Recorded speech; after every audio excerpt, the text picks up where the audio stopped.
नमस्कार, स्वागत है आप सभी का हमारा उत्तर प्रदेश में और मैं हूं आपके साथ काव्य सेन। चलिए नजर डालते हैं हेडलाइंस पर।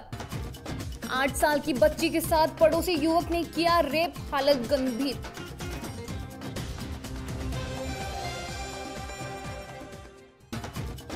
किशोरी का अश्लील वीडियो बनाकर किया वायरल।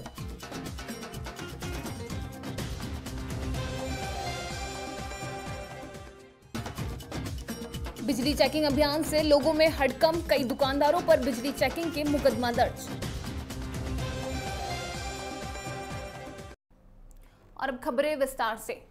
उत्तर प्रदेश में रेप की घटनाएं थमने का नाम नहीं ले रही है। रोज किसी न किसी जिले में जघन्य घटना सामने आ रही है। इसी क्रम में बांदा जिले में दुष्कर्म की एक सनसनीखेज वारदात सामने आई है। यहाँ एक 8 साल की मासूम बच्ची के साथ दुष्कर्म की घटना का हैवान दरिंदे ने अंजाम दिया है। दुष्कर्म के बाद मासूम की हालत गंभीर देख परिजनों ने और पुलिस ने आनन फनान में महिला जिला अस्पताल में भर्ती कराया है, जहां डॉक्टर ने बच्ची की हालत बिगड़ते देख हायर सेंटर इलाज के लिए रेफर कर दिया है।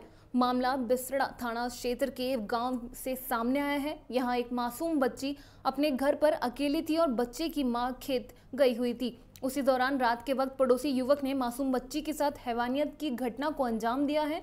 घटना के बाद बच्ची की हालत बिगड़ गई। खेत में लौटे परिजनों ने बच्ची को बेसुध हालत में देखा तो थाने में पुलिस को सूचना दी।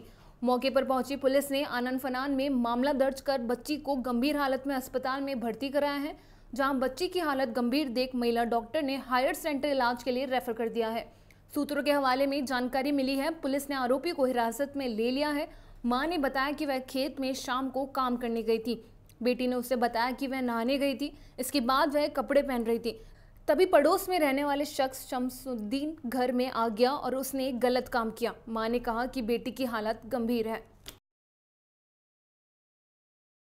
और अब खबर उत्तर प्रदेश के पीलीभीत से, जहां अपनी तेज तर्रार कार्यशैली को लेकर चर्चा में बने रहने वाले जिलाधिकारी पुलकित खर्रे आज धान खरीद का निरीक्षण करने मंडी समिति पहुंचे। पीलीभीत मंडी पहुंचे जिलाधिकारी ने जब सरकारी सेंटरों पर धान खरीद की व्यवस्था देखी तो जिलाधिकारी का पारा हाई हो गया। जिलाधिकारी ने सख्त लहजे में अधिकारियों को हिदायत दे डाली कि अगर धान खरीद में लापरवाही बरती गई तो एक एफआईआर के साथ कार्रवाई की होगी। इसके साथ ही डिप्टी आरएमओ को भी जिलाधिकारी ने जमकर खरी खोटी सुनाई। पीलीभीत के जिलाधिकारी पुलकित खरे ने आज तमाम प्रशासनिक अधिकारियों के साथ मंडी परिषद में धान खरीद की व्यवस्था देखने पहुंचे थे। किसानों द्वारा जिलाधिकारी को जानकारी दी गई कि सरकारी सेंटरों पर धान खरीद नहीं हो रही है। किसान को लगातार परेशान किया जा रहा है, जिसके बाद जिलाधिकारी का पारा हाई हो गया। आनन फनान में जिलाधिकारी ने तमाम सेंटर प्रभारियों की क्लास लगा दी। इतना ही नहीं, डिप्टी आरएमओ को भी जमकर खरी खोटी सुनाई। संतोषजनक जवाब न मिले पाने के कारण जिलाधिकारी ने शासन से कार्रवाई करने की हिदायत भी डिप्टी आरएमओ अविनाश झा को दे डाली। साथ ही धान खरीद में सुधार लाने के दिशा निर्देश दिए। वहीं किसानों की हित की बात करते जिलाधिकारी को देखकर किसान खुश हो गए और बोले, भगवान खुद मंडी आए हैं। डीएम बोले, किसान हैं। सर्वोपरि निरीक्षण के दौरान किसानों को परेशान देखकर डीएम का किसानों के प्रति दर्द छलका है। आपको बता दें, अधिकारी की फटकार लगाते हुए जिलाधिकारी ने कहा कि किसानों को किसी कीमत पर परेशान न होने दिया जाए, क्योंकि किसान सर्वोपरि है और मेहनत कर जनता का पेट भरते हैं। उन्हें किसी कीमत पर लूटने नहीं दिया जाएगा। और अब खबर संभल से, जहां एक दरोगा जी के सामने फेल हुए थाना इंचार्ज। पीड़ित परिवार से बात करने पर दरोगा जी को इंचार्ज ने बताया कि संभल पुलिस ऐसे पुलिस वालों पर क्यों कार्रवाई नहीं करती है। जनपद संभल थाना असमोली क्षेत्र के गांव नेकपुर नारायण सिंह पुत्र रामकिशन की पुत्र बहू ने बताया कि मेरे ससुर अपने घुड़ से खाद उठा रहे, तभी गांव के संजीव कुमार पुत्र नानक सिंह उनके पास आकर गाली देने लगा। जब गाली देने को मना किया तो उनके ऊपर जान से मारने की नीयत से फावड़े से बारे कर दिया, जिसके कारण वो गिर पड़े। उसके बाद उसने लात घूसा से मारना पीटना शुरू कर दिया। इसकी सूचना स्थानीय थाना असमोली पर दी गई, लेकिन पुलिस ने हल्की धाराओं में मुकदमा पंजीकृत कर दिया, लेकिन किसी को गिरफ्तार नहीं किया। पुलिस द्वारा मेडिकल परीक्षण कराने हेतु सीएससी असमोली भेजा गया, जहां पर डॉक्टर ने नकली रिपोर्ट बना कर दे दी और घर भेज दिया। जब परिजनों ने घर आकर दर्द को देखते हुए अस्पताल में भर्ती कराया और एक्सरा कराया तो दाहिनी हाथ की कोहनी के नीचे फ्रैक्चर आया। बुजुर्ग इंसाफ के लिए दर दर भटक रहा है। सोचने वाली बात है कि सरकारी अस्पतालों में क्यों नहीं होता तरीके से इलाज। इसी को देखते हुए बुजुर्ग ने एसपी ऑफिस आकर न्याय की गुहार लगाई और सीएमओ ऑफिस जाकर भी न्याय की गुहार लगाई।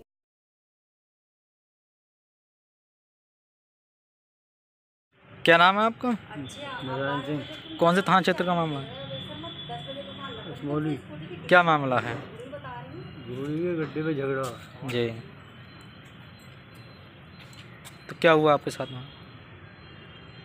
मार पिटाई हुई और क्या होया भैया। तो हम एसपी साहब के यहाँ आए हो, किस लिए आए हो?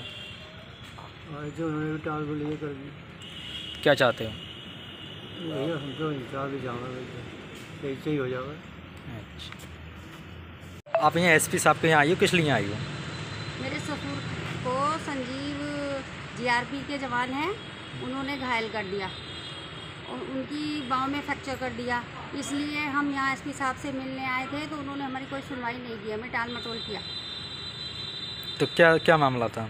मामला ये था कि घोड़ी का था, ये अपना खाद भर रहे थे, उसने आके इनसे गाली गलौज करी, उन्होंने मना किया तो उसने फिर इन्हें फावड़े से वार किया बैटे से, ये गिर गए घोड़ी पर, फिर बैटे से 2 जगह से बाँह फ्रैक्चर हो गई।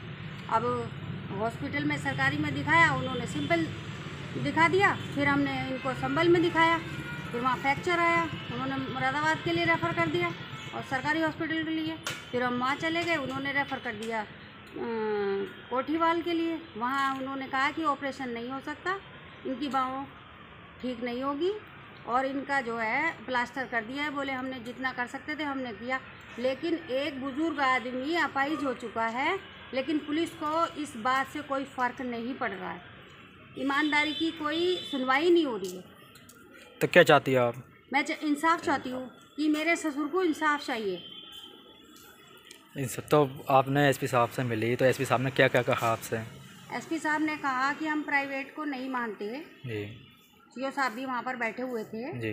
वो प्राइवेट को नहीं मानते और आप उससे लिखवा कर लाइए, उससे लिखवा कर लाइए।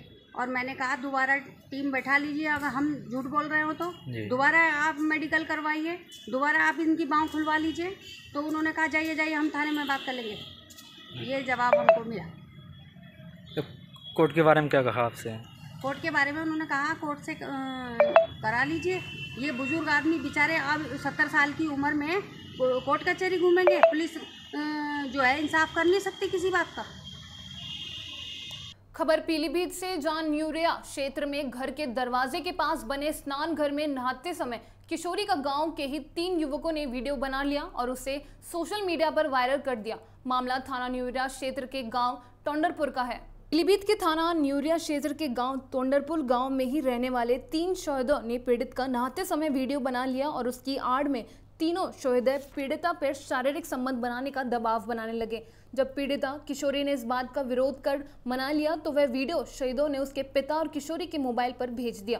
वीडियो देखने के बाद पिता ने 3 युवकों के घर जाकर उनकी शिकायत की, तो शिकायत से नाराज होकर तीनों युवकों ने पीड़िता के घर में घुसकर युवती व उसके परिवार के साथ मारपीट की और तमंचे से फायर कर जान से मारने की धमकी दी। इस घटना की जानकारी पिता ने पुलिस को दी। पुलिस ने पीड़िता के पिता की तहरीर पर 3 लोगों के खिलाफ मामला दर्ज कर जांच शुरू कर दी गई। वहीं पुलिस अधीक्षक जयप्रकाश का कहना है कि पीड़ित परिवार ने जिन पर आरोप लगाए थे उन्हें गिरफ्तार कर लिया गया है और उन पर सख्त से सख्त कार्रवाई की जाएगी, जिससे आगे ऐसी घटना करने वाले आरोपी 50 बार सोचे और आरोपी कहे कि ऐसी कोई घटना नहीं करेंगे आज के बाद।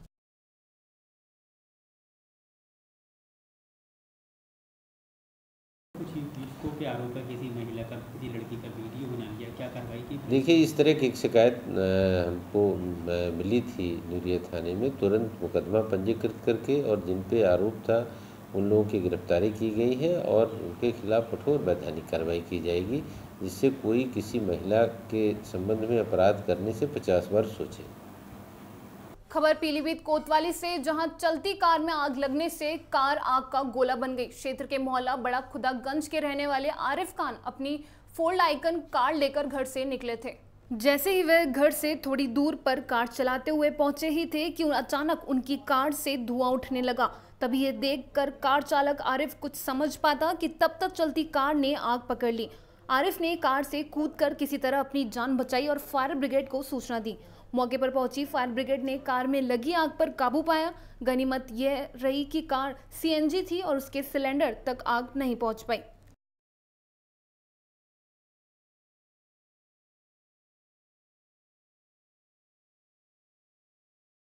आपकी गाड़ी साहब?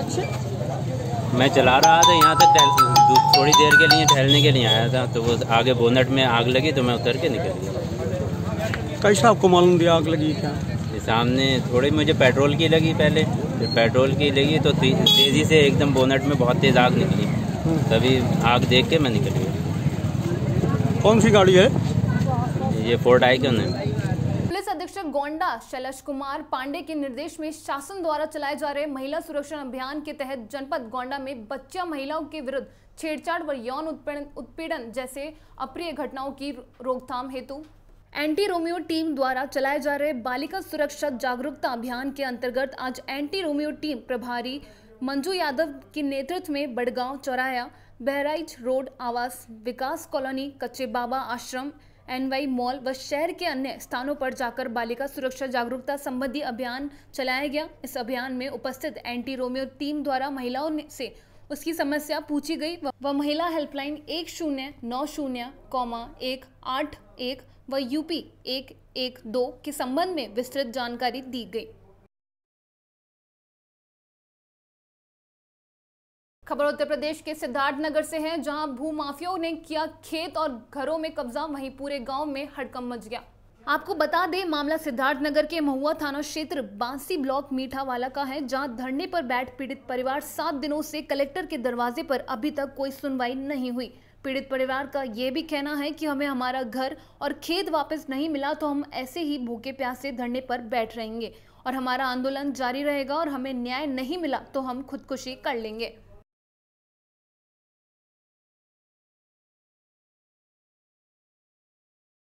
धरना इसलिए दिए हैं कि जो कर्मचारी हैं जी, जिसके द्वारा न्याय मिलना हो भ्रष्ट हो चुके हैं, बिक चुके हैं जी, इसलिए धरना दिए हैं जी। 91 में यह विकलांग रिश्तेदार इसकी अराजी को वसीयत बाबूराम लिखाते हैं, यहाँ से हाई कोर्ट तक मुकदमा लड़ता है, सारा मामला इसका फाइनल हो जाता है।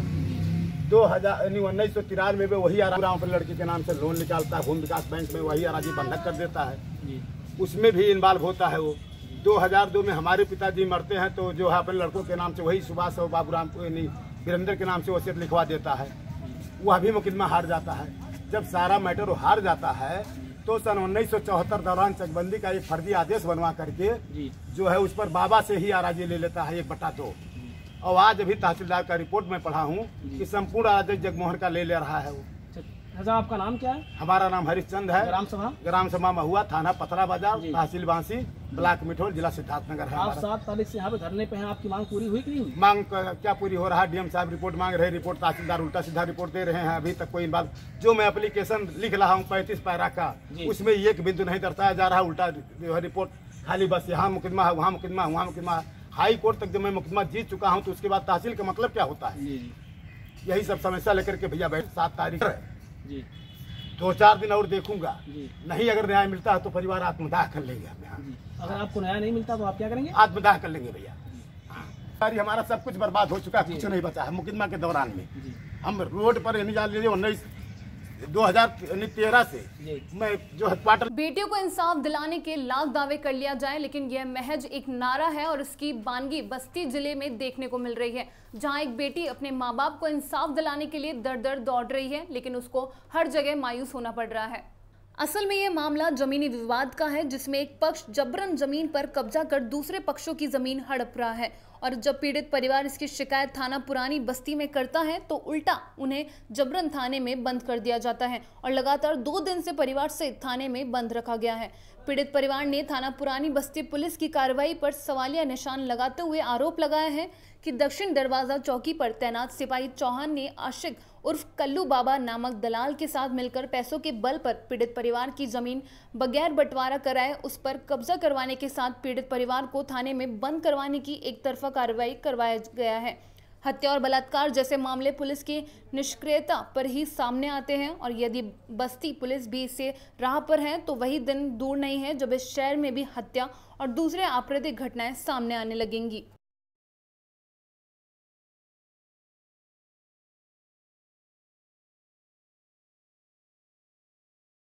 खबर कानपुर से।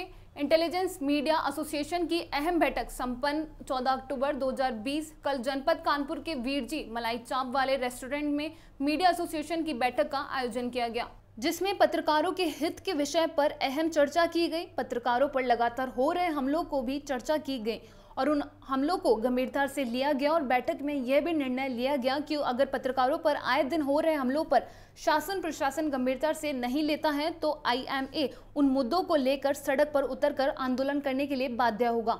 बैठक का आयोजन जिलाध्यक्ष संजय मौर्य द्वारा किया गया। संजय मौर्य ने बताया कि इस समय देश में पत्रकारों के ऊपर हर जगह हमले हो रहे हैं और आए दिन रोज कहीं ना कहीं ऐसी घटनाएं घटित हो रही है जिसमें मन बहुत ही दुखित होता है। मैं सरकार से मांग करना चाहूंगा कि पत्रकारों के हितों के लिए कुछ कड़े और अच्छे कानून पारित करें।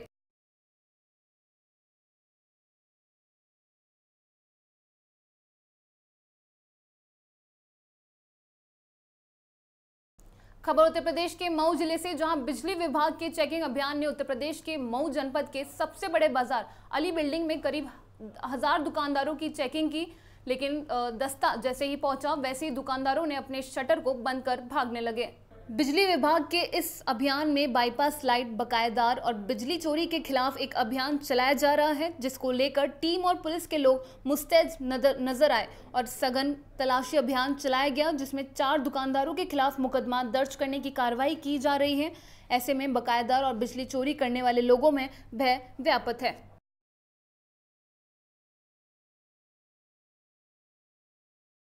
फिलहाल हमारा उत्तर प्रदेश में बस इतना ही। आप देखते रहिए DPK न्यूज़। नमस्कार।